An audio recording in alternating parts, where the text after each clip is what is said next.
Want to get this going. I am excited for our last match, and I'm also excited for the food I'm going to be eating at the last match. Nom nom nom. Ah, excelente. I think Antigua Shipyard is one of the most uncomfortable maps to play Zerg vs. Zerg on. You have this huge, wide open entrance. The distances are deceptively close. Yep. Also, the structure of the three bases would encourage you to turtle. It would make you think that you should probably be going economic and trying to get up that third, but with all the spaces, all those early aggression tactics too are a real problem. Yeah, and actually, I would echo those sentiments because there's points in ZVZ where you actually do want to start SimCitying and walling off things in your natural, but there's actually not really that many great places to put a good wall. You can, in essence, sometimes wall off the top of your natural ramp in that big choke with like a Roach Warren and 2 evolution chambers with queens there, but that's very, very far away from your expansion. So queens moving back and forth between there aren't really that effective with their proper lava injects and defense at the same time. And then there's between your natural ramp, your main ramp, and your hatchery, but even that in itself doesn't really allow a ton of mobility either. So I do like that one better, but it works out all right. I think that we're actually going to see an 11 pool out of... No, I was going to say we haven't been seeing a lot of extractor tricks out of Life unless he's doing something a little tricksy, so... Yeah.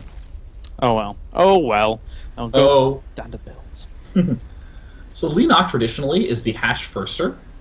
Life is traditionally the pool firster. And it looks like in about 5 seconds we're going to see whether these players will be breaking from that tradition. They will. Leenock with the pool firsting and Life with the hash firsting. An interesting choice.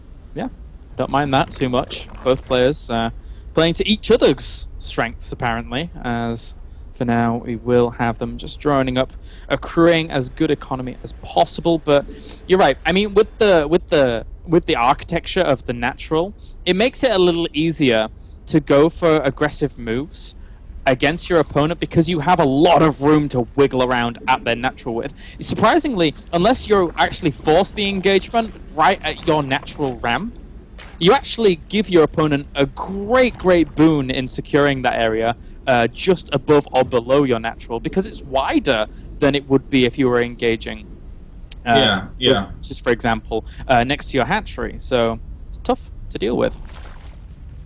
And of course, Life with characteristic early gas. Looks like he wants to be doing some big speed plays. I mean, you don't really go like hash first pool straight into quick extractor unless you have a big plan with a very fast ling play. Leenock now getting a sort of normally timed gas, looking quite typical. The queen almost done for Leenock.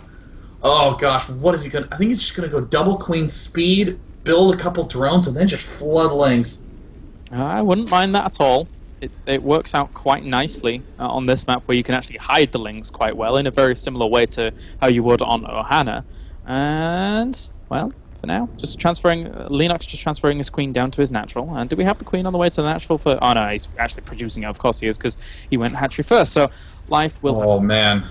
With those first injects, I mean, it's really going to be huge. What? Oh, and there's the Baneling Nest coming out. This is so similar to what Life did against Leenock in MLG back on Cloud Kingdom.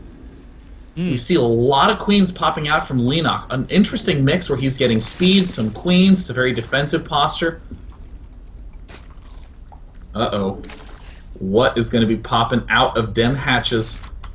Oh god, it's the larva. It's all going to come into the larva injects killers. This is going to be so intense.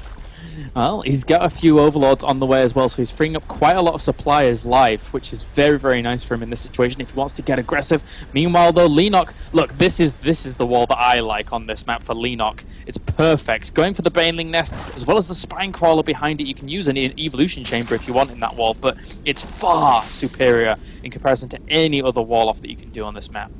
Uh-oh. There's the flood of Zerglings. We see 2 Banelings morphing in the middle of the map and a rally up. What's the defense look like? Well, it looks like Leenock is doing just this sort of like hapsy defense. Leenock is still making drones. Oh my gosh, big flood of Zerglings now moving across the middle of the map, right under the Overlord. Leenock sees it. And Life actually halts all production. He's making 8 more drones. What? Wait, Leenock's making drones. That guy is a psychopath. That is insane. He saw all of those units coming across the map so quickly, but now he's just going to go for the queen defense. One of the queens goes down. A second one will end up falling. Will the third? Yes, it will. And all of this going on at the same time. Why did he make drones? He could have had some Zerglings to be able to help this out. Leenock with the Mega Balls, but now being punished for it. There we see the Banelings being made. 5 Banelings in production for life. I think he's starting to realize, wow, I have an opportunity to really drill home. There's the target fire on the weakened Baneling, not even a cancel. Insta-detonation. No, heading straight up, even picking up an extra kill. And Leenock is having to run every which way. Oh, manages to get 3. Life is in complete control of this game. Killing off another 3. There's 2 more. Gas is actually going down for life here, and he's actually now 10 drones ahead, poking a little bit with Zerglings, but not doing too much. But the big thing is, he killed all of the queens. No more lava in comparison to what we're going to see out of life for now, and he has so much more production capabilities in comparison. Oh, and now we see Leenock being forced to build the Roach Warren, some sort of economic choice. Excuse me, defensive choice, given his battered economic position. Life with all the freedom of the world instantly goes lair. Evolution chamber, spine crawler, more drones. Life is in a clear leading spot. Yeah, it's going to be hard for Leenock to catch up at this point. He's not too far behind in terms of the drones, but you've still got to remember that lava disadvantage he had. The fact now that Life has just, you know, the same amount of Zerglings out, but also more drones. So if he trades, then it's going to force Leenock to make extra Zerglings, and he's denying mining time even at this natural. So really making it hard for Leenock to actually catch up here. Oh my god, Life is so excellent at this freaking matchup. Leenock barely missing a couple of enormous Baneling connections, now being forced to build roaches. He needs something that is a low larva investment in this stage of the game. Roaches are just that in the early game.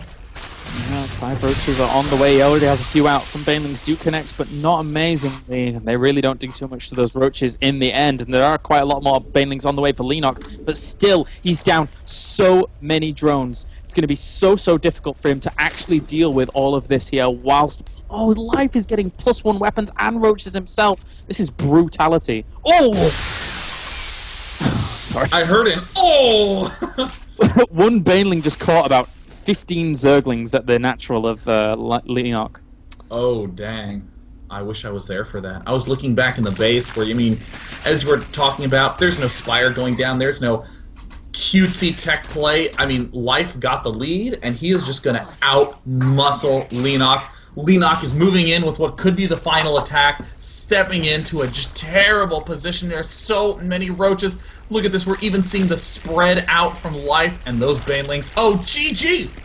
Leenock just concedes upon seeing the roach count.